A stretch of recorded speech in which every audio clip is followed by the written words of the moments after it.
So the problem is it doesn't hit. I disassemble it.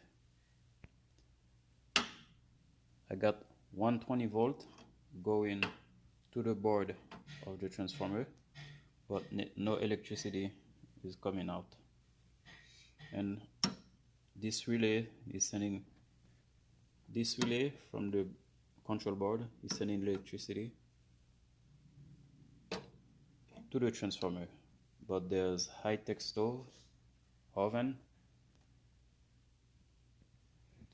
They use a board for the transformer.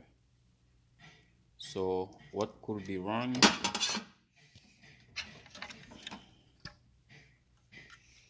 And I test many of those components. I don't know what could be wrong.